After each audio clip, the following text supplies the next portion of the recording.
त्वमक्षरं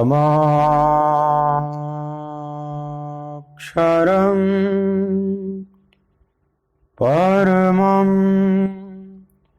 वेदितव्यं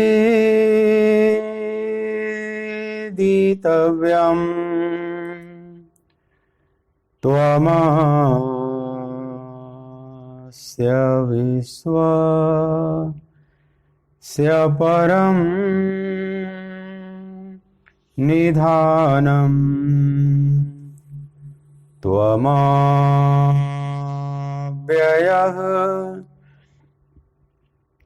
शाश्वत धर्मगोप्ता सनातनस्त्वं पुरुषो मतो मे। वायुर्यमोऽग्निः वरुणः शशाङ्कः प्रजापतिस्त्वं प्रपितामहश्च। नमो नमस्तेस्तु सहस्रकृत्वः पुनश्च भूयोऽपि नमो नमस्ते।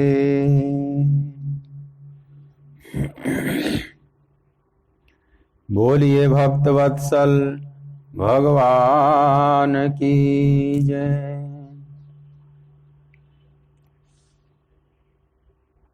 श्री कृष्ण गोविंद हरे मुरारे,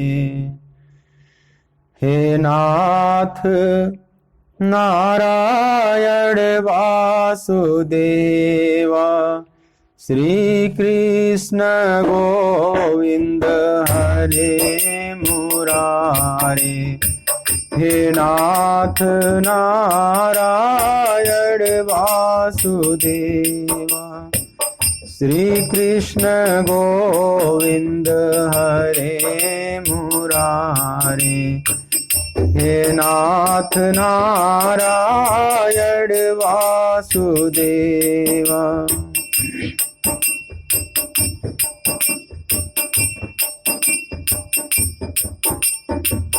हे नाथ नारायण वासुदेवा, हे नाथ नारायण वासुदेवा। हे नाथ नारायण वासुदेवा, हे नाथ नारायण वासुदेवा। श्री कृष्ण गोविंद हरे मुरारे, हे नाथ नारायण वासुदेवा। श्री कृष्ण गोविंद हरे मुरारे, हे नाथ नारायण वासुदेवा।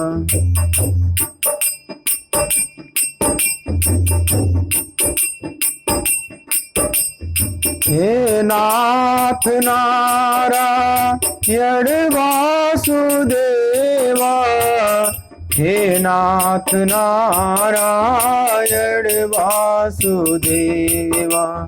हे नाथ नारायण वासुदेवा, हे नाथ नारायण वासुदेवा। श्री कृष्ण गोविंद हरे मुरारे, हे नाथ नारायण वासुदेवा। श्री कृष्ण गोविंद हरे मुरारे, हे नाथ नारायण वासुदेव।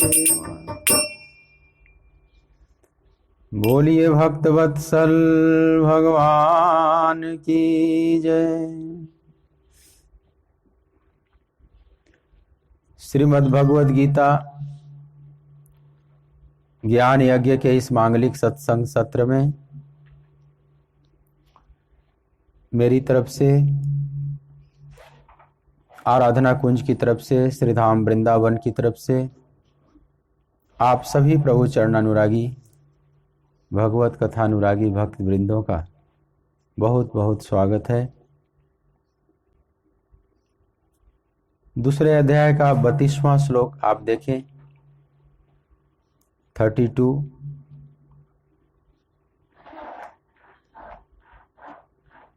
यदृक्षया चोपपन्नम स्वर्गद्वारमवावृतम् सुखिनः क्षत्रियः पार्थ लभन्ते युद्धमीदृशम्। यदृच्छया चोपपन्नम् स्वर्गद्वारमपावृतम् सुखिनः क्षत्रियः पार्थ लभन्ते युद्धमीदृशम्। और हे पार्थ, अपने आप प्राप्त हुए और खुले हुए स्वर्ग के द्वार रूप इस प्रकार के युद्ध को भाग्यवान क्षत्रिय लोग ही पाते हैं।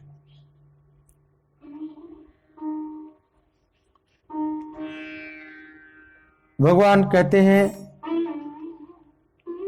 कि जो अपने आप प्राप्त हुआ सहज प्रभु प्रेरणा से, जो हमारा कर्तव्य कर्म होना चाहिए और उसके अनुसार ही कर्म करने को मिल जाए, तो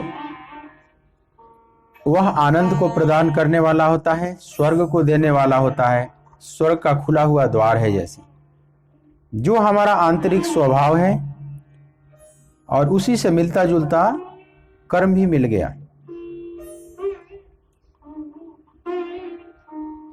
तो भगवान अर्जुन को यहां ये कहना चाहते हैं कि अर्जुन, आप स्वभावगत क्षत्रिय हैं और यह जो युद्ध सामने आ गया है तुम्हारे, ये धर्म युद्ध बड़े भाग्यवान क्षत्रियों को मिलता है, क्योंकि एक क्षत्रिय धर्म युद्ध में ठीक ठीक अपने कर्तव्य का पालन करता है तो मानो उसके लिए मुक्ति का द्वार खुल गया। अर्जुन को भगवान कहते हैं तुम बहुत भाग्यशाली हो।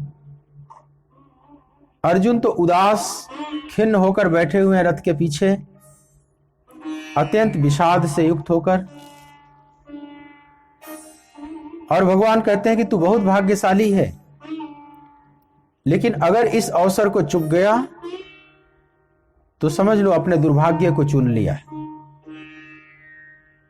अर्जुन तो इस युद्ध से भागना चाहते हैं।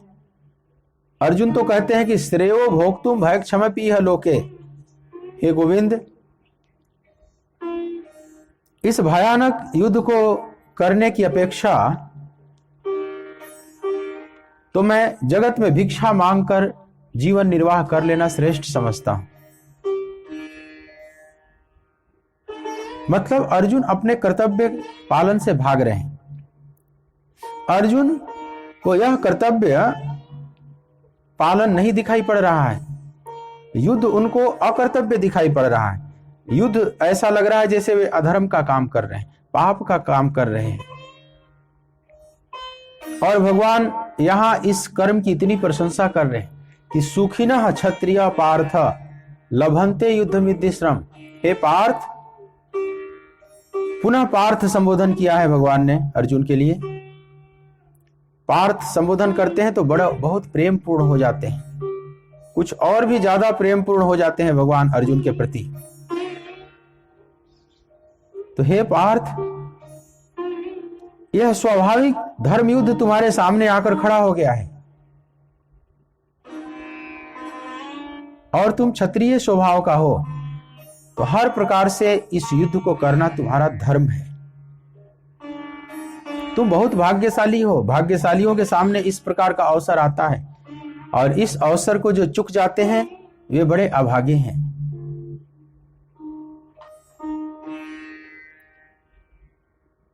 तो भगवान कृष्ण को कुछ और दिखाई पड़ रहा है, अर्जुन को कुछ और दिखाई पड़ रहा है, लेकिन भगवान अब थोड़ा नीचे उतरकर बात कर रहे हैं, आत्मा से नीचे उतरकर अंतःकरण के तल पर बात कर रहे हैं। क्योंकि यह जो स्वभाव है, वर्ण का स्वभाव है, चातुर्वर्ण का स्वभाव है, ये सब हमारे अंतःकरण में है। और ध्यान देना, ये भी असत का हिस्सा है। ये जो अंतःकरण है प्रकृति से निर्मित हुई है, प्रकृति असत का हिस्सा है। तो इस असत अंतःकरण में जो स्वभाव निहित है, हर व्यक्ति का अपना अपना स्वभाव है, तो यह मूल स्वभाव आत्मा का नहीं है, अंतःकरण का है, जो जन्मांतरों में हमने विभिन्न कर्म किया है और उसके कारण यह निर्मित हुआ है। तो है तो असत का हिस्सा। यह जो स्वभाव है, क्षत्रिय स्वभाव, ब्राह्मण स्वभाव, वैश्य स्वभाव, शूद्र स्वभाव, है तो ये भी असत है, तो मिथ्या। लेकिन जिसका जो स्वभाव है, उसी अपने स्वभाव को सीढ़ी बनाकर सत्य के राज्य में वो प्रवेश कर सकता है। सत्य है आत्मा, हमें आत्मानुभूति करनी है, आत्मा के राज्य में हमें प्रवेश करना है। लेकिन हमारे पास जो साधन है, जो माध्यम है, वो तो सब प्रकृति का है, चाहे वो शरीर हो, चाहे इंद्रियां हो, चाहे अंतःकरण हो, ये सारे तो प्रकृति के ही हिस्से हैं ना, तो असत्य के हिस्से हैं। लेकिन असत्य को भी आधार बनाकर हम असत्य से बाहर निकल सकते हैं। समझ लो, अज्ञान का कांटा धंसा हुआ है, तो अज्ञान के कांटे को अपने ही अज्ञान युक्त स्वभाव के को कांटा बनाकर उसको निकालना होगा। जैसे कचड़े का भी लोग उपयोग कर लेते हैं, कचड़े का भी कई जगह सदुपयोग हो रहा है, रिसाइकलिंग की जाती है, उससे बहुत सी चीजें फिर से बन जाती हैं। उसी तरह से हमारे भीतर जो स्वभाव इकट्ठा है, समझ लो कचड़ा है, जो हमने अनेक जन्मों में विभिन्न कर्म करके हमारे भीतर जो संस्कार निर्मित हुआ है, और उन संस्कार के समूहों के कारण हमारे भीतर एक जो स्वभाव निर्मित हुआ है, उन समस्त संस्कारों का एक कंबाइंड इफेक्ट, एक सामूहिक प्रभाव है। उस सामूहिक प्रभाव को ही स्वभाव कहा जाता है। अब वो किसी का स्वभाव क्षत्रियों जैसा है, किसी का ब्राह्मणों जैसा है, किसी का और जैसा है, पर उसके पीछे भी हमारे पिछले कर्म हैं। और मैंने बात की थी कल आपसे कि यह स्वभाव सबके अंदर होता है, हर व्यक्ति स्वभाव से ही प्रेरित होकर चल रहा है। क्योंकि जो भी दिखाई पड़ रहे हैं वो आज के नहीं है, वो जन्मांतरों से यात्रा करके यहां तक पहुंचे हैं। हर व्यक्ति के पिछला रिकॉर्ड निकाला जाए तो असंख्य जन्मों की यात्रा करके वो आया है, यहां तक आकर खड़ा है। तो वह जो यात्राएं किया है, उन्हीं यात्राओं में उसका एक स्वभाव निर्मित हुआ है, और उन स्वभावों को मोटे तौर पर 4 भागों में ऋषियों ने बांटा, और आज का मनोविज्ञान भी बांट रहा है। मनोवैज्ञानिक भी 4 भागों में ही बांटते हैं, न 5 भाग में, न 3 भाग में। एक बड़ा आश्चर्य है, जब मोटे कैटेगरीज करते हैं तो कहते हैं कि हाँ बिल्कुल ठीक है, 4 भाग ही है मनुष्यों के। सिगमंड फ्रायड ने जब बांटा तो वो भी 4 भागों में बांटा है। और वो भारतीय मनुष्यों की मेधा को स्वीकार करता है कि जो भारतीय मनुष्य भी बड़े अद्भुत हैं। भारत में जो 4 वर्ण की बात की गई है वो बिल्कुल ठीक है। 4 प्रकार के स्वभाव के लोग होते हैं। उसने मन पर बहुत काम किया, जुंग ने बहुत काम किया और उन लोगों ने देखा कि बिल्कुल ठीक है। और वे भी 4 भागों में ही बांटते हैं, न 5 में न 3 में। हाँ, साम्यवादी कितना भी कहें, कम्युनिस्ट कितना भी कहें, कार्ल मार्क्स कितना भी कहे कि सब मनुष्य एक जैसे हैं, लेकिन कार्ल मार्क्स समाजवाद को जानता है। समाज को कैसे नियमित किया जाए उसकी बात कर रहा है, उसको मनोविज्ञान का नहीं पता। अगर मनोवैज्ञानिकों को से पूछो तो भगवान कृष्ण के इस वाणी से सहमत होंगे कि बिल्कुल ठीक है, मनुष्य मनुष्य में भेद है। और मनुष्य में भेद होना भी एक, समझ लो, इस जगत के लिए मांगलिक है। सब मनुष्य एक जैसे हो जाएं तो यह जगत बेरौनक हो जाए, बहुत से कार्य रुक जाएं। तो सब प्रकार के मनुष्यों की जरूरत है, विभिन्न स्वभाव के मनुष्यों की जरूरत है, तभी यह संसार ठीक से चल रहा है। सब समझ लो रंग बिरंगे फूल की तरह है। तो हर व्यक्ति, वैसे तो देखा जाए तो हर व्यक्ति एक विचित्र है, अद्वितीय है, उसकी तुलना किसी से भी नहीं की जा सकती। कोई भी व्यक्ति किसी भी व्यक्ति से पूरा हूबहू नहीं मिल सकता। न उसका चेहरा मिल सकता है, न उसका स्वभाव मिल सकता है। 2 व्यक्ति इस धरती पर एक जैसे हो ही नहीं सकते। ये नहीं कि जो वर्तमान में अभी मनुष्य है उसी में 2 नहीं हो सकते। लाखों करोड़ों अरबों वर्षों से जब से भी मनुष्य हैं इस धरती पर, तो 2 मनुष्य एक जैसे आज तक हुए न होंगे, न है। वो भिन्नता रहेगी। इस अर्थ में देखा जाए तो हर मनुष्य अपने आप में अनूठा है। पर यह जो 4 प्रकार की बंटवारा है, यह तो एक मोटे तौर पर किया गया है। अब यहां एक प्रश्न उठता है कि यह जो वर्ण व्यवस्था की बात है, ये भारत में ही क्यों सुनी जाती है? भारत के बाहर के धर्मों में ऐसा सुनने को नहीं मिलता। लेकिन वर्ण की रचना तो भगवान ने किया है। तो जब परमात्मा ने किया है तो अवश्य ही पूरे ब्रह्मांड में, पूरे विश्व में ये पाए जाते हैं। और ये बात बिल्कुल ठीक है। भगवान ने इसकी रचना किया है। चातुर्वर्ण्यम मया श्रेष्ठम, मेरे द्वारा रचा गया है। तो पूरे विश्व में भगवान की रचना है, किसी खास भूखंड के लिए नहीं, पूरे विश्व में। पर वर्णाश्रम धर्म की बात केवल भारत में चर्चा की जाती है, वो भी अपने सनातन धर्म में। हिंदू धर्म में केवल इसकी बात की जाती है, अन्यत्र नहीं दिखाई पड़ती। उसका कारण है वो जरा आप समझें। एक्चुअली वर्ण की रचना तो परमात्मा ने किया, लेकिन वर्ण व्यवस्था की रचना ऋषि मुनियों ने किया। वर्ण और वर्ण व्यवस्था में अंतर है। वर्ण को एक व्यवस्थित रूप ऋषियों ने दिया, लेकिन वर्ण की रचना परमात्मा की रचना है। जैसे नदी है और नहर है, तो नदी प्राकृतिक है। नदी किसी ने खोद कर नहीं बनाया है। पहाड़ों पर वर्षा होती है, अपने आप समुद्र की तरफ जल भागता है, तो छोटे छोटे झरने बनेंगे, फिर बड़े झरने, फिर नदी का रूप ले लेगा, और वो जल फिर सागर की तरफ जा रहा है।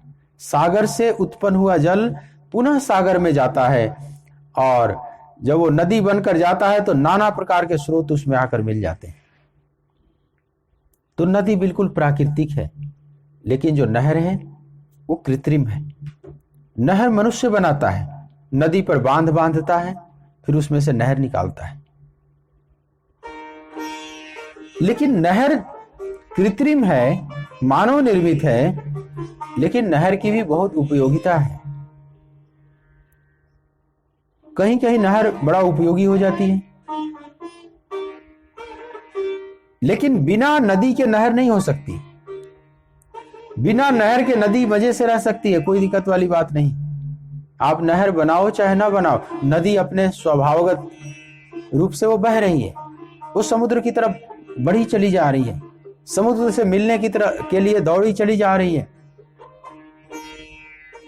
लेकिन इंजीनियर उस पर डैम बनाकर नहर बनाता है, तो वो जो नहर है वो नदी का ही हिस्सा है। नहर में जो जल है, जो आपके खेत तक वो जल आता है, तो वो नदी का ही जल है। अगर नदी में जल ना हो तो नहर में भी जल ना हो। अगर भगवान द्वारा बनाया गया 4 वर्ण ना हो तो 4 प्रकार की वर्ण व्यवस्था भी नहीं हो सकती। तो वर्ण और वर्ण व्यवस्था, इस बात को जरा समझें। वर्ण तो पूरे विश्व में पाए जाते हैं, लेकिन उन वर्णों को एक व्यवस्थित रूप देने का जो कार्य किया भारतीय मनीषियों ने, वो बड़ा अद्भुत प्रयोग था। वर्णों को व्यवस्थित रूप देने का क्या मतलब? 4 प्रकार का स्वभाव है, ये तो ऋषियों ने देख लिया। ब्राह्मण, क्षत्रिय, वैश्य, शूद्र, और चारों प्रकार के स्वभाव की भी बात कल की गई थी कि जो ज्ञान का खोजी है, जो विचारक है, जो किसी सूक्ष्म तत्व में के रहस्य को जानने में रुचि रखता है, जो बुद्धि में जीता है, तो ये जो इंटेलेक्चुअल्स वर्ग है, बुद्धिजीवी वर्ग, जो बुद्धि में जीते हैं, वह ब्राह्मण स्वभाव है। किसी का स्वभाव शक्ति अर्जित करने में होती है, पद, प्रतिष्ठा, शासन, इसमें वो बड़ा कुशल होता है, बड़ा दक्ष होता है। यह क्षत्रिय स्वभाव है। और कोई अर्थशास्त्र को बढ़िया से डील करना जानता है, धन कमाने की विधि, खर्च करने की विधि, उसका मैनेजमेंट वो ठीक से जानता है, उसमें उसकी रुचि है, उसका रस है, तो वैश्य स्वभाव है। और दूसरों की सेवा में जो आनंदित होता है, मानवता की सेवा में सेवा करके जो अंदर से खिल जाता है, ये समझ लें शूद्र स्वभाव है। तो इन 4 प्रकार के स्वभावों के लोग हर जगह पाए जाते हैं, लेकिन भारतीय मनीषियों ने इस 4 वर्णों को एक व्यवस्थित रूप देने का प्रयास किया, जिसको हम वर्ण व्यवस्था के नाम से जानते हैं। व्यवस्थित रूप देने का मतलब, हमारे ऋषियों ने देखा कि हम पहले भी शरीर में थे, मरने के बाद भी फिर शरीर मिल जाएगा, मतलब पुनर्जन्म के सिद्धांत को मानते हैं। भारत के बाहर के जो धर्म विकसित हुए उसमें पुनर्जन्म का सिद्धांत नहीं है, इसीलिए वहां वर्ण व्यवस्था की बात नहीं कर पाए वे लोग थोड़े सूक्ष्मता में इतना नहीं गए। जैसे जो पश्चिम में धर्म पैदा हुआ इजराइल में, जैसे यहूदी हुए, यहूदियों में ही निकल गया एक ब्रांच ईसाई, इस्लाम भी समझ लो यहूदी का ही एक ब्रांच है। तो ये सब यहूदी, ईसाई, इस्लाम, इनके जो ग्रंथ हैं इसमें पुनर्जन्म की कहीं बात नहीं की गई है। आप चाहे बाइबिल का ओल्ड टेस्टामेंट पढ़ें, चाहे न्यू टेस्टामेंट पढ़ें, चाहे कुरान शरीफ पढ़ें, जिंदो अवेस्ता पढ़ें, इसमें कहीं भी पुनर्जन्म की बात ही नहीं।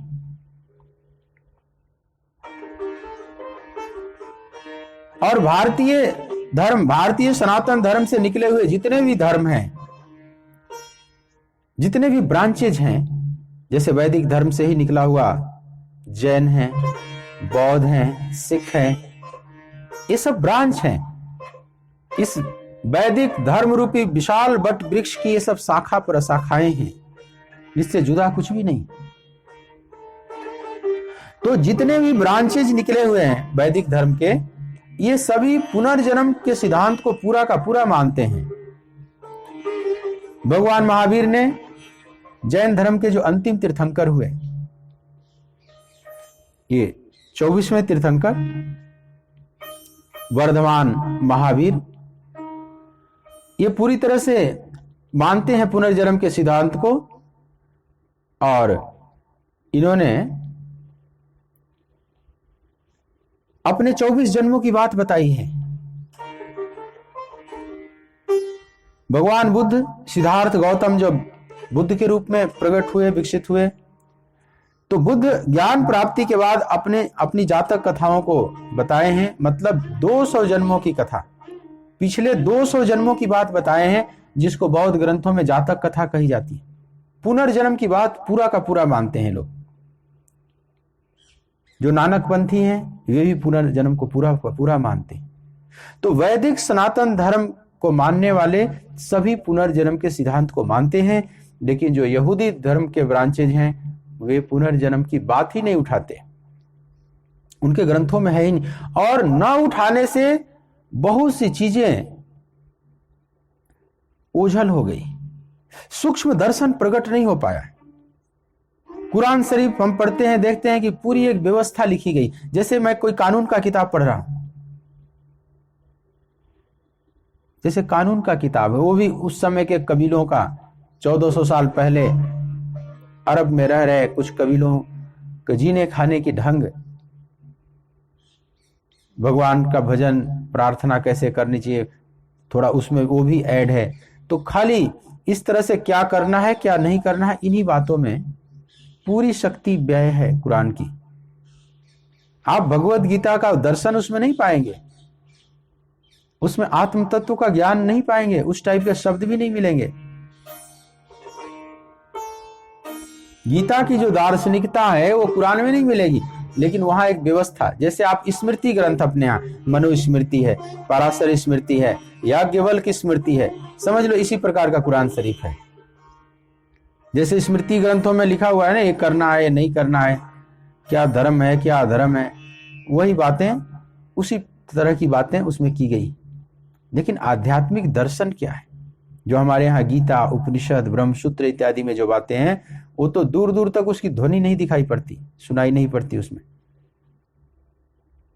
क्योंकि पुनर्जन्म के सिद्धांत को वे नहीं मानते। पुनर्जन्म का सिद्धांत न मानने से बहुत कुछ अंधेरे में रह गया। इसलिए कोई मर जाता है मुसलमान में तो कब्रिस्तान में ले जाकर दफना देंगे, और वो कहते हैं कि जब कयामत का दिन आएगा, माने प्रलय का दिन आएगा, आखिरत का दिन आएगा, तो उस दिन परमात्मा हिसाब किताब करेगा सबका, तब तक वो कब्र में वो रूह पड़ी रहेगी। अब जैसा कर्म किया है, बढ़िया कर्म किया है तो उसको जन्नत भेज दिया जाएगा, बुरा कर्म किया है तो दोजख में उसको सताया जाएगा, उसको प्रताड़ित किया जाएगा। इस तरह की बातें, मतलब वो कयामत तक वो प्रतीक्षा करता रहेगा कब्र में। और भगवान कृष्ण कुछ और कहते हैं, भगवान कहते हैं कि नहीं, वासांसि जीर्णा नियथा विहाय नवानि गृह्णाति नरो पराणि तथा शरीराणि विहाय जीर्णान् अन्यानि संयाति नवानि देहि। जिस प्रकार से पुराने वस्त्र को त्याग कर मनुष्य नए वस्त्र को धारण कर लेता है, हे पार्थ, उसी प्रकार से जीवात्मा अपने पुराने शरीर रूपी वस्त्र को त्याग कर और पुनः नए शरीर रूपी वस्त्र को धारण कर लेती है। तो अपने यहां तो शरीर छोड़ना मतलब फिर से जीवात्मा अपने वस्त्र को धारण कर लेगी, हमेशा के लिए मृत्यु नहीं होती। एकदम प्रलय के दिन तक वह जीवात्मा वहां पड़ी रहेगी ऐसा नहीं है, इसलिए अपने यहां जला दिया जाता है। जला दिया मतलब वो भी नहीं, कहने को भी नहीं बचा कि कहां वो रूह पड़ी हुई है, किस कब्र में पड़ी हुई है। तो भारतीय ऋषि बहुत गहराई में जीव के विज्ञान को समझे कि यह जीव कैसे कैसे यात्रा करता है। उत्क्रामंतम स्थितम वापि भुंजा नाम वा गुणान्वितम विमूढ़ा नान उपस्यन्ति पश्यन्ति ज्ञान चक्षुषा। कैसे वह शरीर में रहता है जीवात्मा, कैसे शरीर छोड़कर जाता है, दूसरे शरीर को धारण करता है, फिर वहां किस तरह से स्थित होकर क्रियाकलाप करता है, इन बातों को वे ज्ञानी महापुरुष देख लेते हैं, जान लेते हैं। तो यहां पर सूक्ष्मता में अध्यात्म को समझा गया है।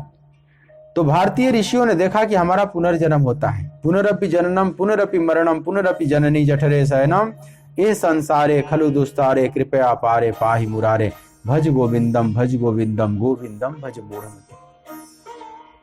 तो बार बार जन्म बार बार मरण अपने यहां तो साफ साफ कहा जा रहा है ना। आदि शंकराचार्य कहते हैं पुनरपि जननम पुनरपि मरणम।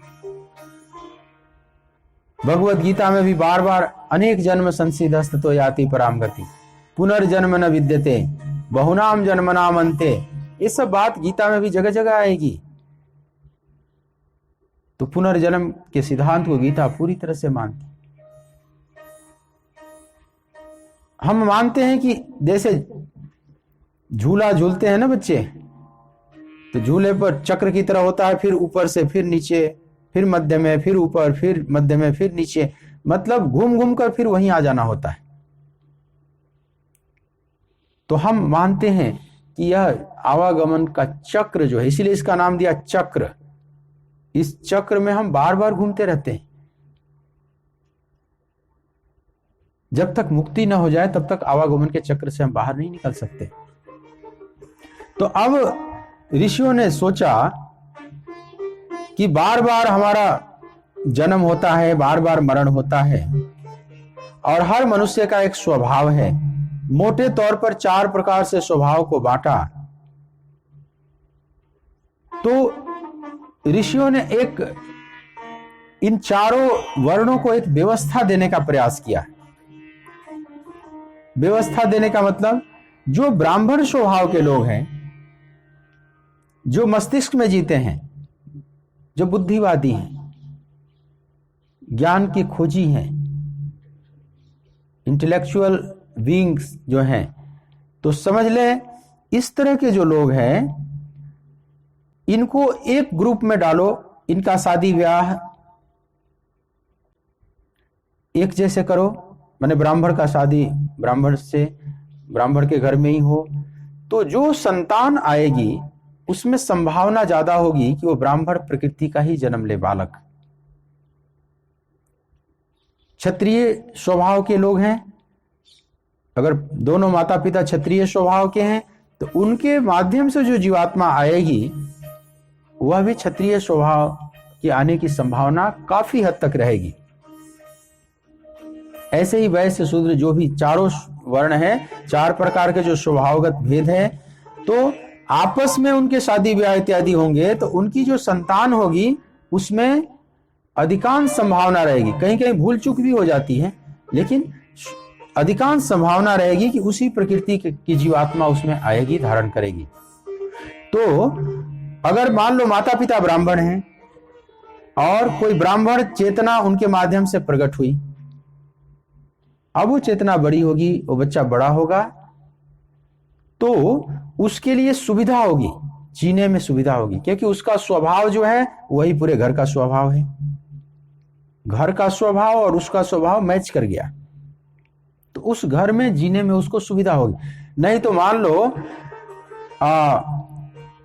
ब्राह्मण दंपति के यहां पैदा ले लिया कोई वैश्य प्रकृति का बच्चा, अब वो ब्राह्मण दंपति चाहते हैं कि इसको पढ़ाओ लिखाओ, ये आचार्य बने, शास्त्र पढ़े, पठन पाठन करे, पढ़ावे लिखावे, और उस बच्चे की रुचि है व्यापार में, धन इकट्ठा करने में, धन को का मैनेजमेंट करने में अगर उसकी रुचि है, तो अब वो जन्म ले लिया गलत घर में, वहां का माहौल नहीं है, बिजनेस व्यापार का वहां का माहौल नहीं है।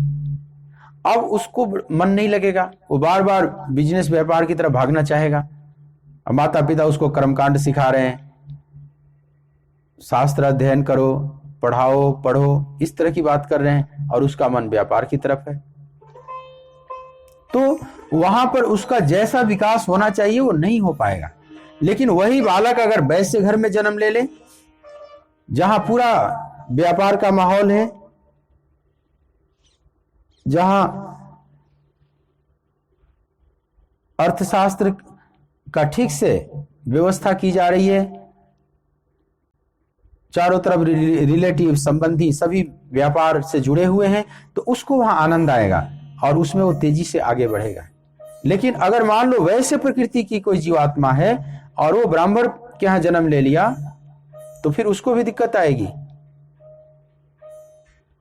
और वैश्य के यहां ब्राह्मण प्रकृति का जन्म ले लिया, अब उसको व्यापार में माता पिता भेजेंगे व्यापार करने के लिए, उसका मन खिंच रहा है कहीं और, वो कोई सूक्ष्म चीजों पर सोचना चाहता है, ज्ञान अर्जित करना चाहता है, उसके धन में रुचि नहीं है, तो फिर माता पिता को भी परेशानी होगी, घर वालों को भी परेशानी होगी। देखो ये ठीक से कमा नहीं रहा है, ठीक से व्यापार नहीं कर रहा है, और उसको भी जीने में दिक्कत आएगा। जैसे समझ लो कि कहीं का नट बोल्ट कहीं कस दिया गया है, नट बोल्ट ठीक से मिले ही नहीं, तो ठीक से जीवन की गाड़ी आगे नहीं बढ़ेगी।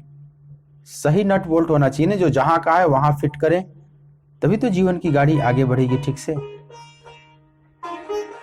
तो ऋषियों ने देखा कि 4 प्रकार के लोग हैं और इन चारों को एक व्यवस्था दिया जाए,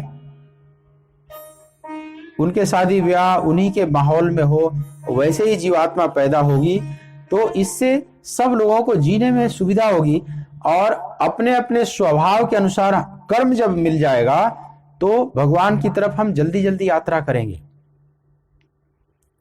क्योंकि आंतरिक स्वभाव और बाहर का कर्म दोनों का जब सही तालमेल बैठ जाता है तो जीवन में वहां आनंद का प्राकट्य होता है। जो हमारा स्वभाव है और उसी टेस्ट का कर्म मिल गया। जैसे आप जो खाना चाहते हैं, आप मीठा खाना चाहते हैं और आपके सामने मीठा आपकी थाली में आ गई, तो आप आनंदित होंगे। आप नमकीन खाना पसंद करते हैं और थाली में नमकीन आ गया, तो आप आनंदित होंगे। उसी प्रकार से आपका जो स्वभाव है आंतरिक और उसी के अनुसार कर्म मिल जाता है, तो उसको आनंद का अनुभव होता है, वो आनंदित होता है और उस काम में रुचि भी लेगा और जल्दी जल्दी आगे बढ़ेगा, अपने कर्तव्य कर्मों को जल्दी जल्दी पूरा करेगा, भगवान की तरफ वो बढ़ता चला जाएगा। तो इसी पुनर्जन्म के कंसेप्ट पर वर्ण को एक व्यवस्था दी गई, उसी को वर्ण व्यवस्था कहा जाता है। तो ब्राह्मणों का एक दल बना, क्षत्रियों का, वैश्यों का, शूद्रों का एक अलग अलग दल बना, और सभी अपने अपने स्वधर्म का पालन करके परम धर्म परमात्मा के राज्य में प्रवेश कर सकते हैं। इसमें कोई दिक्कत वाली बात नहीं। लेकिन यह जो बंटवारा किया गया कि ब्राह्मण का विवाह ब्राह्मण से हो, ब्राह्मणी से हो, तो यह जो किया गया ये ऋषियों द्वारा किया गया है, ये भगवान का काम नहीं है। आप चाहो तो न भी करो। अब कोई ब्राह्मण लड़का है, वो चाहे तो कहीं भी शादी कर सकता है, इसमें भगवान आकर उसका हाथ नहीं पकड़ेंगे, वो कहीं भी कर सकता है, उसकी स्वतंत्रता है, वो माने या ना माने। जैसे नदी बह रही है अपने स्वभाव में, अब आप नहर बनाओ चाहे ना बनाओ, वो आपकी इच्छा है। आप नहर बनाकर उस पानी को अपने खेत में ले जा सकते हैं, फसल की सिंचाई कर सकते हैं, वो मनुष्यों के ऊपर है, और कोई नहीं भी करते।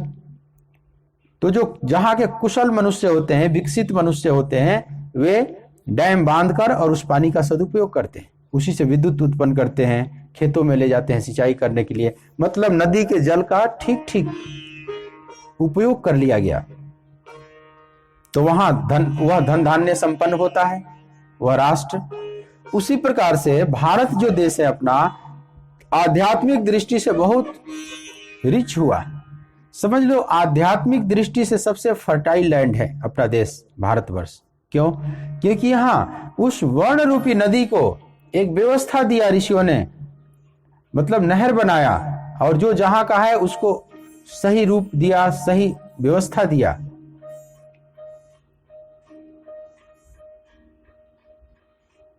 इसी का नाम है वर्ण व्यवस्था।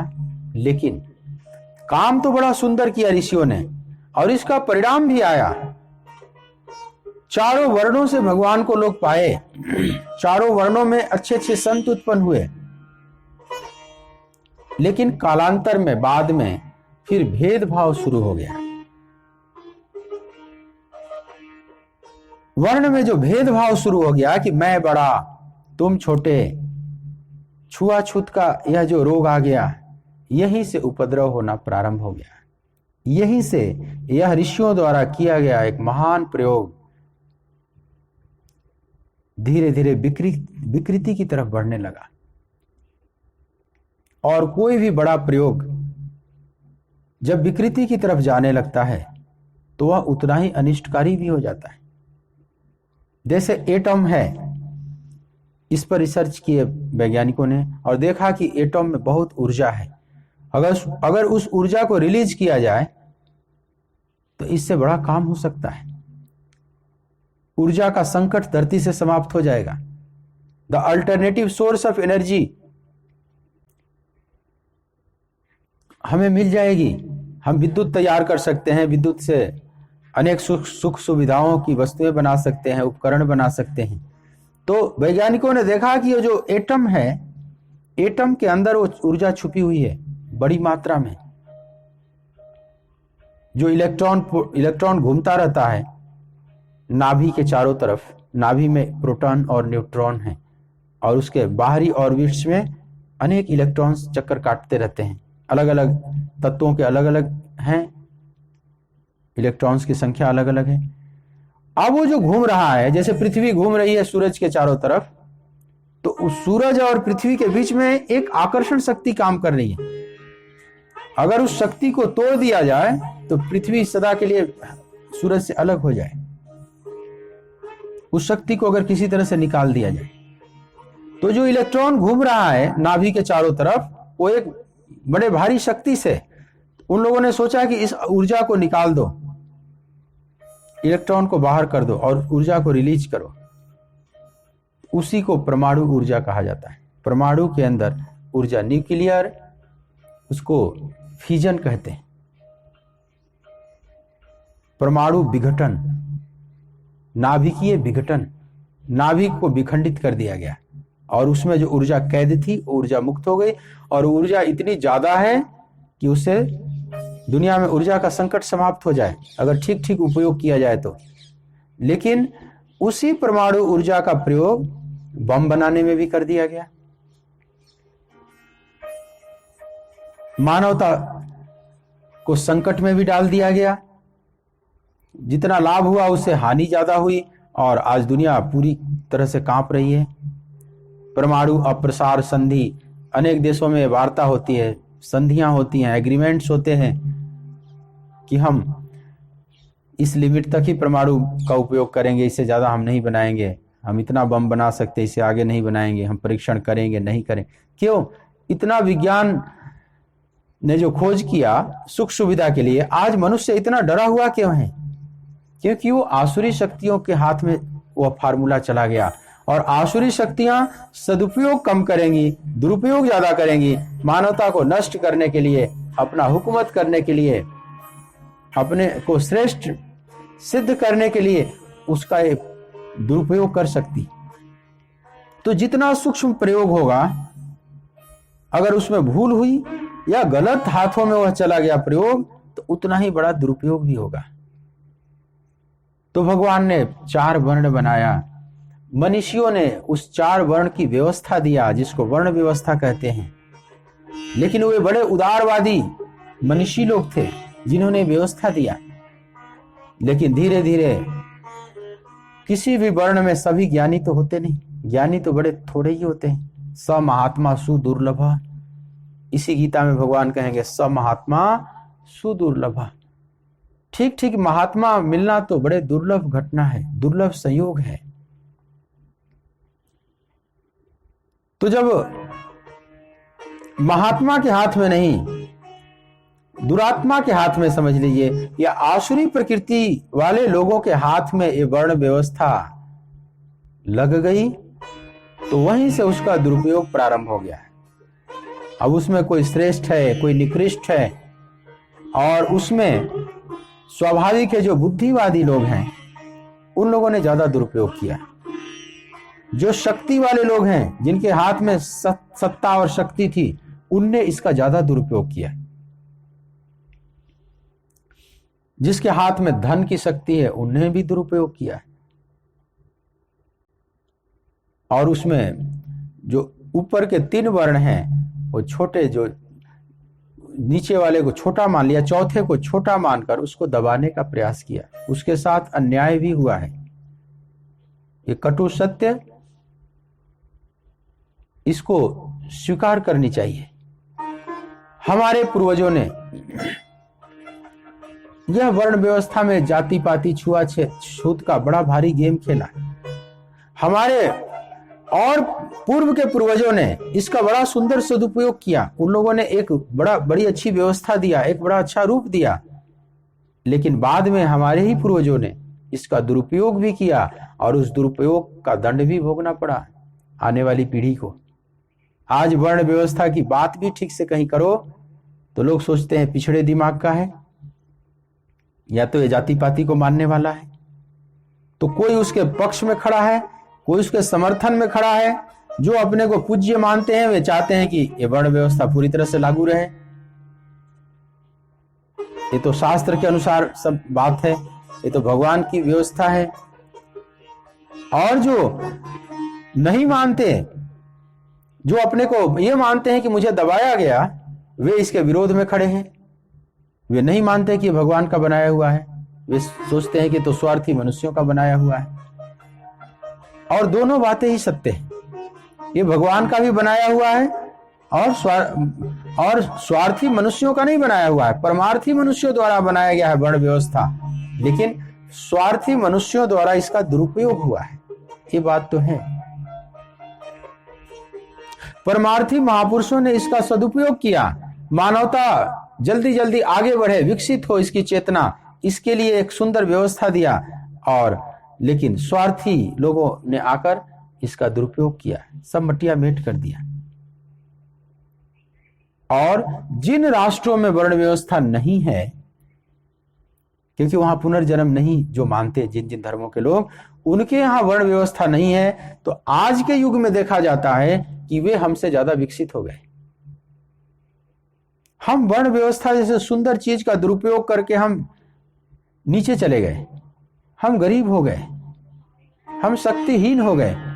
और जहां वर्ण व्यवस्था जैसी कोई चीज नहीं, उसको मानते नहीं, वहां कोई कंसेप्ट नहीं, और वे देश हमसे विकास में आगे चले गए। अगर बाहरी विकास देखा जाए तो धन धान्य संपन्न हो गए। लेकिन जिस समय हमारे यहां इसका सदुपयोग किया गया था, भारत में सही सही ये चल रहा था नियम से, तो उस समय भारत बाहर से भी समृद्ध था और भीतर से भी समृद्ध था। दोनों समृद्धि थी यहां पर। अपना जो उपनिषद काल है, समझ लो वो स्वर्णिम भारत था, जहां वर्ण व्यवस्था का पालन करके लोग बड़े अच्छे अच्छे उत्पन्न हुए और संतत्व को पाए, भगवान को पाए, और बाहर से भी बड़े समृद्ध थे। लोक परलोक दोनों समृद्ध था। इसीलिए उस समय भारत को सोने की चिड़िया कहा जाता था। सोने की चिड़िया उस समय भारत था जब यहां वर्ण व्यवस्था का ठीक ठीक सदुपयोग होता था। जहां डाल डाल पर सोने की चिड़िया करती है बसेरा, वो भारत देश है मेरा, वो भारत देश है मेरा। जहां डाल डाल पर सोने की चिड़िया करती है बसेरा, वो भारत देश है मेरा, वो भारत देश है मेरा।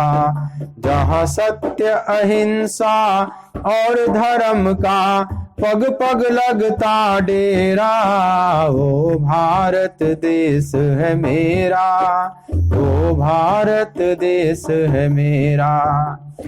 ये देश है वो जहाँ ऋषि मुनि जपते हरि नाम का माला, जहाँ हर बालक एक मोहन है और राधा एक एक बाला, जहाँ प्रेम की बंसी सदा बजाते आवे शाम सवेरा।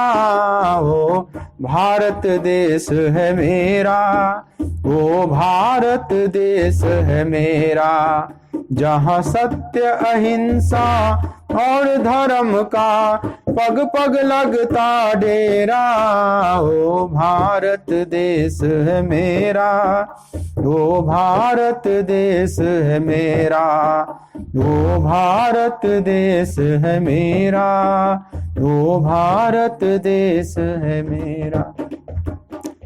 तो जिस समय इसका ठीक ठीक सदुपयोग किया गया, उस समय अपना देश बहुत ऊंचाई को छुआ। यह राष्ट्र अपने पूरे महिमा में खिला हुआ था, बाहर से भी समृद्ध था और भीतर से भी समृद्ध था, आध्यात्मिक रूप से भी उर्वरा धरा था और भौतिक रूप से भी उर्वरा धरा था। लेकिन इसका जब दुरुपयोग हुआ तो हम नीचे गिरते चले गए, हमारा ग्राफ नीचे की तरफ चलता चला गया और आज भारत की ये स्थिति है कि ये बहुत बढ़िया विकसित राष्ट्रों में नहीं गिना जाता। हाँ, आध्यात्मिक पूंजी अभी भी है और राष्ट्रों की तुलना में आध्यात्मिक पूंजी हमारे राष्ट्र की ज्यादा है। आज भी यहाँ विचारक, संत, महापुरुष और देशों से ज्यादा है, क्योंकि उन प्राचीन ऋषियों की जो निधि है यहाँ पर, वो है उनका वायुमंडल है, उनका वाइब्रेशन है। उन लोगों ने यह जो सुंदर एक यहाँ पर प्रयोग किया है, उसकी आभा है। तुलनात्मक रूप से अभी भी भारत आध्यात्मिक दृष्टि से आगे है, लेकिन भौतिक दृष्टि से आज भारत आगे नहीं है। और इसका दुरुपयोग होने के कारण हम कमजोर भी हुए, आपस में हम लड़े, अपने ही पैर में जैसे हमने कुल्हाड़ी मारी और हम नीचे भी गिरे और उसका फायदा दूसरे देश वालों ने उठाया। हम बहुत लंबे समय तक गुलाम रहे। आज भी भारत उस गुलामी की छाया से पूरी तरह से बाहर नहीं निकल पाया है। अभी ठीक ठीक एक तरह से देखा जाए अपने राष्ट्र को, तो अभी पूरी तरह से हम गुलामी की छाया से बाहर नहीं निकले।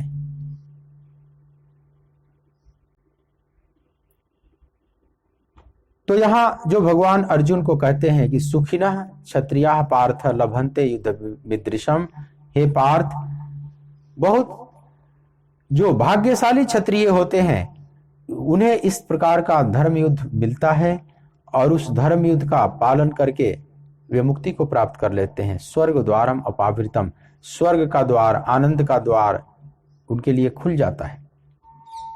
तो तुम अपने कर्तव्य का पालन करो पार्थ। मतलब अर्जुन का जो स्वभाव है वो क्षत्रिय स्वभाव है। और भगवान कहते हैं कि क्षत्रिय का परम धर्म है कि अगर कोई कहीं अन्याय कर रहा है तो अन्याय का विरोध करे, अन्यायी को जरूरत पड़े तो समाप्त भी कर दे। यही उसका धर्म है। उससे मानवता सुरक्षित होती है, सब लोग आगे बढ़ते हैं। इसलिए अर्जुन को बचपन से जो ट्रेनिंग दी गई है शस्त्र अस्त्र की, वो किस लिए दी गई है? मानो भगवान अगर पूछें कि तुम द्रोणाचार्य के गुरुकुल में जाकर ये जो अस्त्र शस्त्र का ट्रेनिंग लिया, वो किस लिए लिया?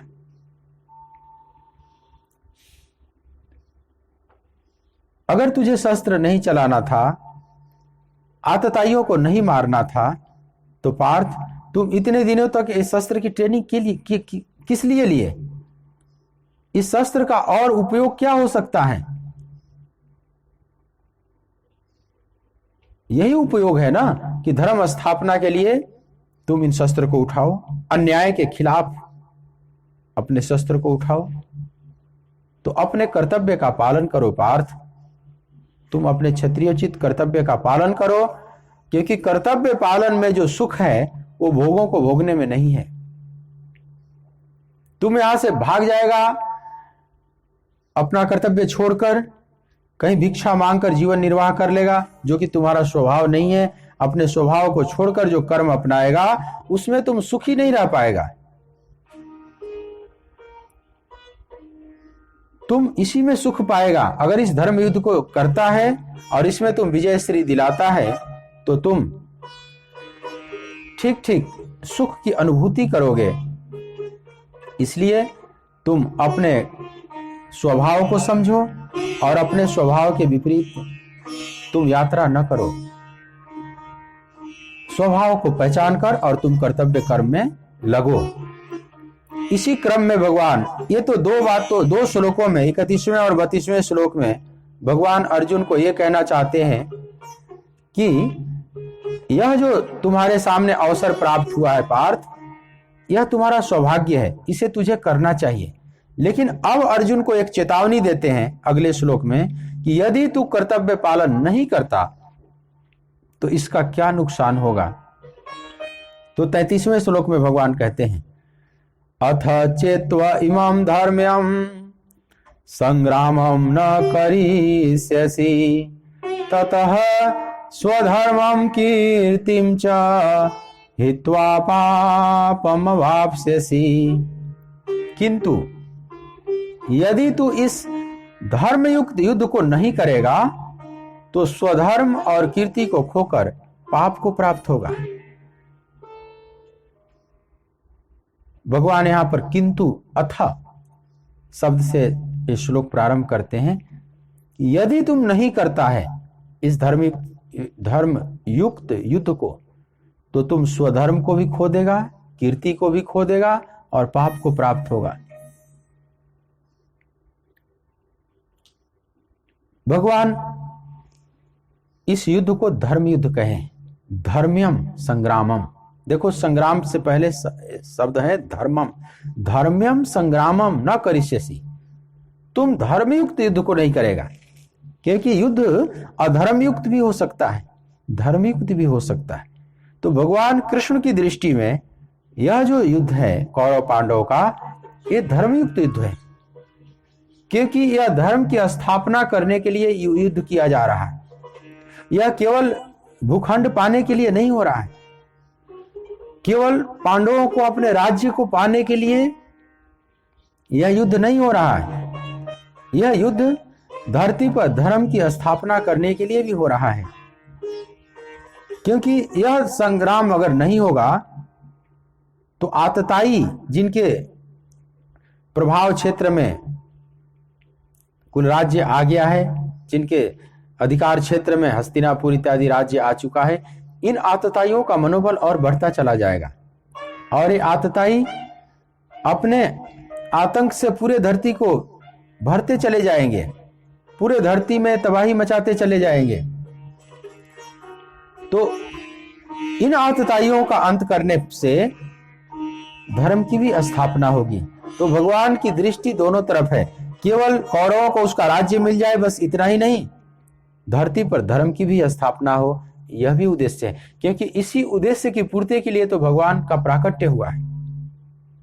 भगवान आगे बोलेंगे ना इसी गीता में, यदा यदा हि धर्मस्य ग्लानिर्भवति भारत अभ्युत्थानम् अधर्मस्य तदात्मानं सृजाम्यहम् परित्राणाय साधूनां विनाशाय च दुष्कृतां धर्म संस्थापनार्थाय संभवामि युगे युगे। भगवान कहते हैं कि जब जब धर्म ह्रास को प्राप्त होता है, अधर्म वृद्धि को प्राप्त होता है, तब तब मैं अपने आप को प्रकट करता हूं धर्म की स्थापना के लिए। और धर्म की स्थापना कैसे करता हूं? तो परित्राणाय साधूनाम विनाशाय च दुष्कृताम, जो साधु पुरुष है उनकी रक्षा करके और दूषित जन का नाश करके धर्म संस्थापनार्थाय संभवामि युगे युगे, युग युग में धर्म की स्थापना करने के लिए मैं प्रकट होता हूं। अब भगवान जो कहते हैं कि परित्राणाय साधूनाम विनाशाय च दुष्कृताम, दुष्टों का विनाश करता हूं, संत पुरुषों की रक्षा करता हूं, तो अर्जुन से जो काम करवा रहे हैं वो समझ लो भगवान ही कर रहे हैं। सारे दुष्टों का संहार भगवान अपने हाथों से केवल नहीं करते, उन धर्मात्मा लोगों के माध्यम से भी कराते हैं। अब ये जो पांडवों से करा रहे हैं कौरवों का संहार, तो ये समझ लो कृष्ण ही कर रहे हैं। विनाशाय च दुष्कृतम, चाहे वो अपने हाथों से मारे चाहे किसी और के हाथों से मरवाए, एक तरह से मरवा रहे हैं कृष्ण ही, बाकी तो सब निमित्त हैं। इसलिए अर्जुन को कहेंगे भगवान कि निमित्त मात्रम भव सब्यसाचिन, हे सब्यसाचिन तू केवल निमित्त मात्र हो जा, तू समझ कि करने कराने वाला सब मैं हूं, मेरे द्वारा सब हो चुका है, ये सारे मारे जा चुके हैं, ये जितने कौरव पांडव दोनों तरफ सेनाएं खड़ी हैं, इसमें जो भी मरने वाले हैं सब मेरे द्वारा पहले ही मारे जा चुके हैं, तू केवल निमित्त मात्र बन और श्रेय ले ले पार्थ, समझ लो करने कराने वाला मैं। तो अब अर्जुन के माध्यम से भी जो घटना घट रही है वो भगवान कृष्ण ही कराना चाह रहे हैं, उन्हीं की इच्छा है। भगवान ने कहा है कि कालोस्मि लोक क्षय कृत प्रवृद्धो, मैं ही बढ़ा हुआ महाकाल हूं, तीनों लोकों को क्षय करने वाला। अर्जुन तू केवल निमित्त बन जा, सब मेरे द्वारा देख ले पहले ही से मारे जा चुके। तो अब अर्जुन को निमित्त बनाकर, मतलब जो धर्मात्मा लोग हैं उनका कर्तव्य पालन करा के भगवान जगत में शांति स्थापित कराना चाहते हैं। अर्जुन धर्मात्मा है, अर्जुन एक महान योद्धा है, धरती का सबसे कीमती योद्धा है। तो भगवान अर्जुन को माध्यम बनाकर अपना ही काम कर रहे हैं, अपना ही कार्य सिद्ध कराना चाह रहे हैं। लेकिन अर्जुन अगर यहां भागते हैं, अर्जुन इस कर्तव्य पालन को नहीं करेंगे, धर्मयुक्त संग्राम को नहीं करेंगे, तो भगवान कहते हैं ततः स्वधर्मं कीर्तिम च हित्वा पापम अवाप्स्यसि। अर्जुन तुम अपने स्वधर्म और कीर्ति दोनों की हत्या करेगा, दोनों को खो देगा और पाप को प्राप्त होगा। ये बहुत भारी चेतावनी दिया भगवान ने। अर्जुन तू अगर नहीं करता है तो तुम स्वधर्म को भी खोएगा और तेरी कीर्ति भी अब नहीं होगी, अपकीर्ति होगी, तेरी निंदा होगी और पाप भी मिलेगा। स्वर्ग नहीं मिलेगा, नरक मिलेगा, पाप भी लगेगा।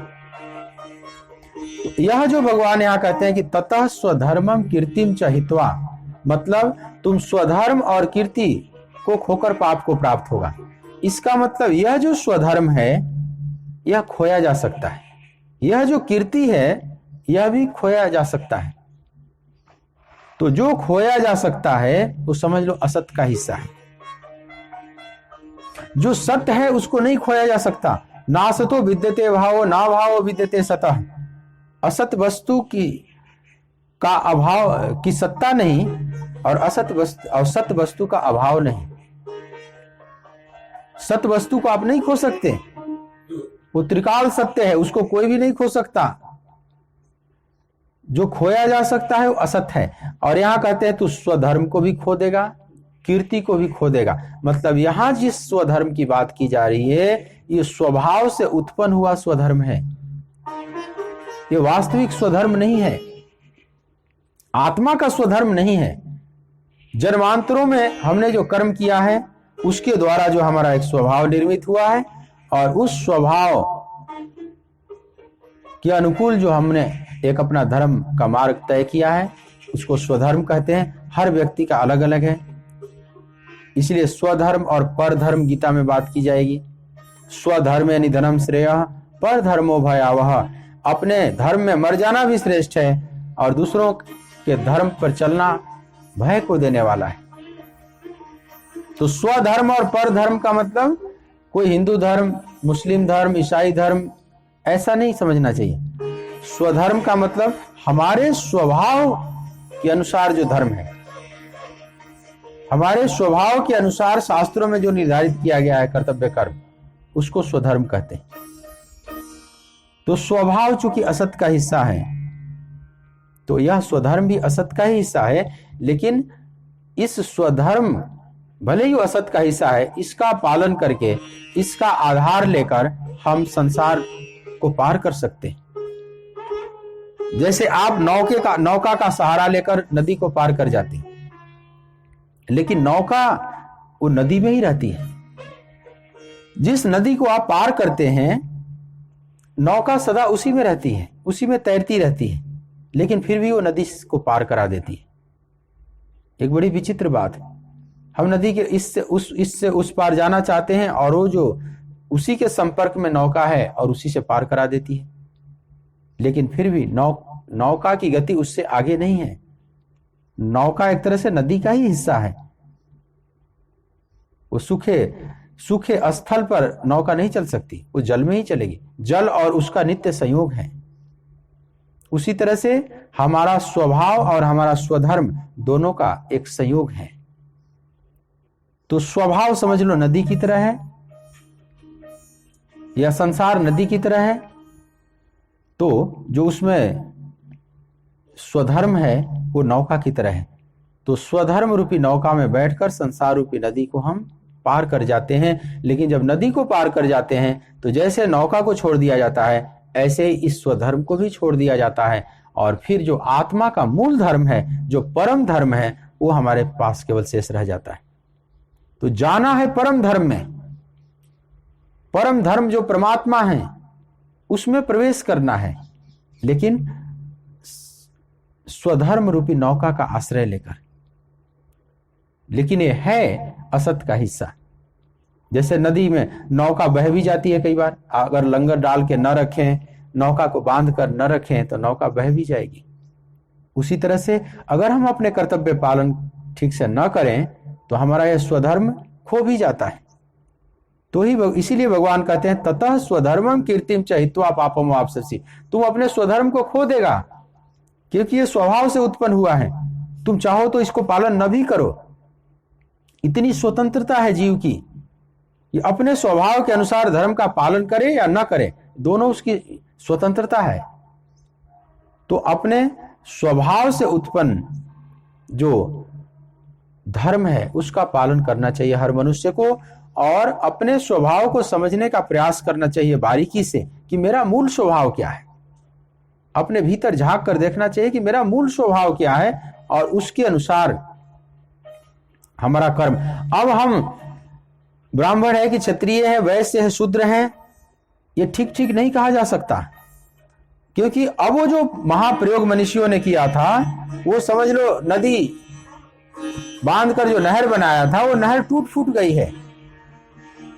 अब कोई जरूरी नहीं कि ब्राह्मण के घर में ब्राह्मणी बच्चा पैदा हो, क्षत्रिय घर में क्षत्रिय ही बच्चा पैदा हो, वैश्य घर में वैसे ही बच्चा पैदा हो। अब उसके आधार पर आप निर्धारण नहीं कर सकते। पहले ऐसा होता था कि 99% ऐसे ही होता था, 1% कहीं भूल चूक होती थी, लेकिन आज ऐसा नहीं है। वो वर्ण व्यवस्था रूपी नहर सब टूट फूट गई है, वो बहुत रिपेयर मांगती है। तो अब ऐसी स्थिति में हमारे लिए क्या है, कौन सा धर्म है? तो हम व्यक्तिगत रूप से अपने को समझें कि मेरा स्वभाव क्या है, तो हमारा स्वधर्म फिर क्या होना चाहिए। मान लीजिए वैसे घर में हम जन्म लिए, लेकिन हमारा स्वभाव क्षत्रिय का है, तो हमारा धर्म क्षत्रिय धर्म है। अब छात्र धर्म के अनुसार हमारा कर्म निर्धारित होगा। तो हर व्यक्ति को अपने अपने स्वभाव को रीड करना चाहिए और उसके अनुसार जो उसको अच्छा लगे वो करना चाहिए। विपरीत दूसरे का नकल न करें, क्योंकि अपने भीतरी स्वभाव के अनुसार जो बाहरी क्रिया का जब मेल हो जाता है तो जीवन में आनंद प्रकट होता है। रविन्द्रनाथ टैगोर 9 भाई थे लगभग, और सब बड़े पढ़े लिखे थे। बहुत धनाढ्य परिवार भी था, कलकत्ता का एक सम्मानित परिवार, संभ्रांत परिवार। देवेंद्रनाथ टैगोर के सब पुत्र थे। रविन्द्रनाथ छोटे थे, लेकिन रविंद्रनाथ टैगोर पढ़ने नहीं गए, स्कूली पढ़ाई नहीं किए। तो घर में माता पिता को इस बात की तो चिंता नहीं थी कि पढ़ने नहीं जा रहा है तो फिर क्या खाएगा, क्या कौन सी नौकरी करेगा, कैसे जीविकोपार्जन करेगा, इस बात की चिंता नहीं थी, क्योंकि रॉयल परिवार था, सब कुछ था, बड़ा धनाढ्य था। रविन्द्रनाथ टैगोर की जो पढ़ाई हुई सब घर पर ही हुई, स्कूल में नहीं पढ़ने गए, जबकि उनको गीतांजलि पर नोबेल पुरस्कार मिला। साहित्य में नोबेल पुरस्कार पाने वाला यह व्यक्ति स्कूल की पढ़ाई नहीं किया, जो भी पढ़ाई हुई सब घर में ही हुई, घर में ही आकर शिक्षक इनको पढ़ाए। लेकिन अगर स्कूली डिग्री कहां तक पाए हैं तो आप कुछ भी नहीं बता सकते। तो जब जन्मदिन, उस घर में प्रथा थी कि जब जन्मदिन मनाया जाता था बच्चों का, तो बड़े बुजुर्ग सब आशीर्वाद देते थे बच्चे को, और कुछ ना कुछ, एक डायरी थी, उस डायरी में कुछ ना कुछ लिखा जाता था उसके भविष्य के बारे में कि बच्चा बड़ा होकर क्या करेगा। उसके माता पिता भी लिखते थे, मामा भी लिखते थे, चाचा ताऊ भी लिखते थे, ये मेरी दृष्टि में बच्चा बड़ा होकर क्या करेगा। उस कुल में एक परंपरा थी। तो इनके जो जितने भाई हैं उनके बारे में तो बड़ी बड़ी बातें लिखी गई हैं, क्योंकि वो बड़े पढ़ने में तेज थे। लेकिन रविन्द्रनाथ टैगोर के बारे में उनकी डायरी में किसी ने भी कोई बहुत बड़ी बात नहीं लिखी। यहां तक कि खुद इनकी अपनी मां ने जो रविन्द्रनाथ के बारे में लिखा कि रवि से तो मुझे कुछ ज्यादा आशा नहीं है, ये क्या करेगा बड़ा होकर मुझे कुछ समझ में नहीं आता, क्योंकि ये पढ़ाई लिखाई कुछ करते नहीं, तो बड़े होकर क्या करेगा इससे मुझे बहुत कुछ आशा नहीं है। और वो आज भी माँ का लिखा हुआ, कोलकाता में जो जोड़ा साको जो भवन है इन लोगों का, वो आज म्यूजियम के रूप में बना हुआ है। आज भी वो लिखा हुआ रखा हुआ है कि माँ ने क्या अपने पुत्र के बारे में भविष्यवाणी की। अब बाहर से देखा जाए, ये बच्चा पढ़ाई लिखाई नहीं करता, स्कूल में नहीं जाता, गणित में बहुत तेज नहीं है, लेकिन कवित्व तो इनके स्वभाव में था, कविताएं बनाना, संगीत इनके स्वभाव में था। रविंद्र संगीत आज भी बड़ा फेमस है। तो संगीत और कवित्व तो इनके स्वभाव में था, और उसी स्वभाव के अनुसार वो जीना चाहते थे। लेकिन अगर ये कोई छोटे साधारण गरीब परिवार में जन्म लिए होते तो उस स्वभाव की हत्या हो जाती। घर वाले कहते कि पढ़ाई लिखाई करो, कुछ काम धंधा करो, कुछ पैसे कमा कर लाओ, लेकिन इन पर कोई इस प्रकार का दबाव नहीं डाला गया। तो यह बालक अपने स्वभाव में विकसित हुआ और भारत का एक महाकवि, महासंगीतज्ञ के रूप में आप जानते हैं, नोबेल प्राइज विनर हुए भारत की तरफ से साहित्य के क्षेत्र में। तो अपने स्वभाव में वो खिले, चाहे स्कूली पढ़ाई, स्कूली डिग्री नहीं भी लिए। तो यहाँ भगवान यही कहना चाहते हैं कि तुम्हें अपने स्वभाव के अनुसार जो है धर्म मिला हुआ है, यह धर्मयुक्त संग्राम मिला हुआ है, इसको पार्थ कर। अगर तू नहीं करेगा तो ततः स्वधर्मम कीर्तिम चहित्वा पापम वापससी, तू अपने स्वधर्म और कीर्ति को खोकर तू पाप को प्राप्त होगा। मतलब अपने स्वधर्म के विपरीत चलकर जो कर्म करते हैं वे पाप की तरफ जाते हैं, नरक की तरफ जाते हैं, वे स्वर्ग की तरफ नहीं, मुक्ति की तरफ नहीं जाते और बंधन की तरफ जाते हैं। तो अर्जुन को यह चेतावनी दिया भगवान ने कि तुम इस धर्मयुक्त संग्राम को पार्थ कर, न करेगा तो बड़ा भारी अनिष्ट होगा तुम्हारा इससे। इसी क्रम में थोड़ा और भी भय दिखाएंगे, वो कल के प्रसंग में लेंगे। अगले श्लोक में कुछ और बातें भगवान कहेंगे। आइए 2 मिनट कीर्तन करते हैं।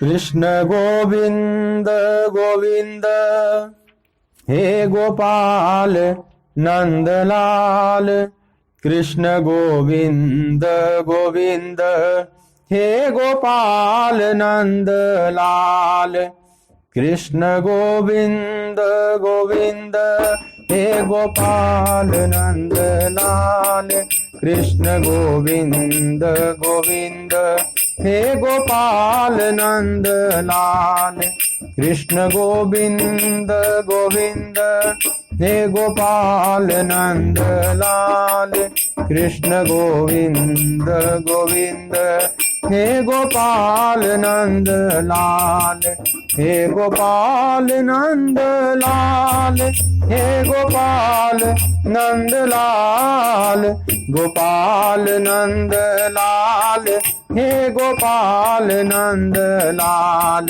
हे गोपाल नंदलाल, हे गोपाल नंदलाल, गोपाल नंदलाल, हे गोपाल नंदलाल, कृष्ण गोविंद गोविंद हे गोपाल नंदलाल, कृष्ण गोविंद गोविंद हे गोपाल नंदलाल, कृष्ण गोविंद गोविंद हे गोपाल नंदलाल, कृष्ण गोविंद गोविंद हे गोपाल नंदलाल। बोलिए भक्त वत्सल भगवान की जय। सच्चिदानंद भगवान की जय। ओम नमः पार्वती पतये हर हर महादेव।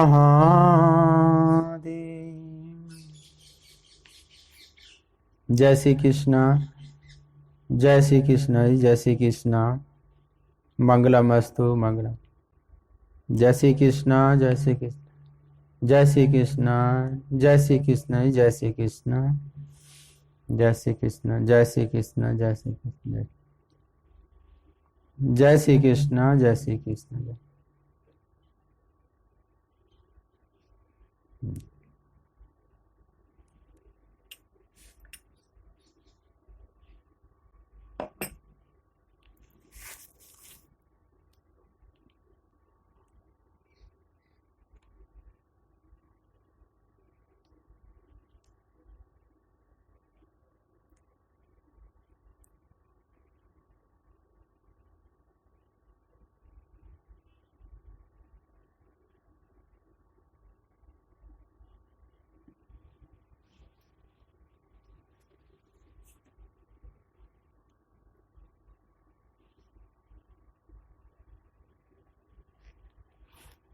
राम नाम बोलने को बोला। अच्छा, ये स्पीकर वो चालू नहीं किया ना उसका, हमें कुछ मेरे को सुनाई पड़ रहा था। उन लोगों के बात सुनाई नहीं, वो यहाँ से जब चालू कर देता ना तो बाहर बोलता है, वो टच करना भूल गया। नहीं। अभी जो जिसके पास जो राम राम राम राम। हाँ हाँ हुआ, तो वो रोज चालू कर देता हूँ ना स्पीकर वहां से। अच्छा अब यहाँ वाला चालू था तो मेरे को सुनाई पड़ रहा है। अच्छा। पहले उसको टच करना पड़ता है, बाहर सुनाने के लिए इसका स्पीकर चालू करना पड़ता है।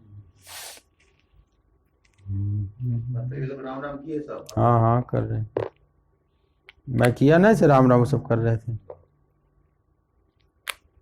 इसमें जैसे उसका स्पीकर न टच किया तो यहाँ केवल सुनाई पड़ेगा, स्पीकर टच करेंगे तो बाहर इसका बोलना शुरू करेंगे। आज हमने एक चीज डिनोट बहुत अच्छा किया,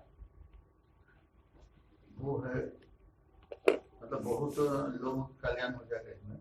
हाँ हाँ वो है आपने कुरान का लिमिटेशन बता दिया। हाँ, कुरान में दूसरे एक शास्त्र से हमारे जो शास्त्र का मतलब जो उदारता, हाँ ब्रॉडनेस, हाँ ये ये आपने प्रूव कर दिया।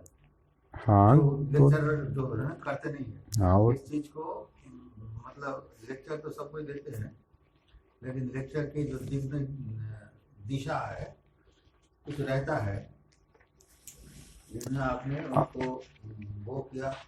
दूसरा है कि लोगों के जो श्रोताओं के जो पूरी शिक्षा हाँ बचपन में लोग पढ़े थे उसको फिर से अनुभव करा करके उसको स्कूल में ले जाते हैं। 50 स्टूडेंट रविन्द्रनाथ टैगोर को पढ़ाना भूल गया। भूल गया।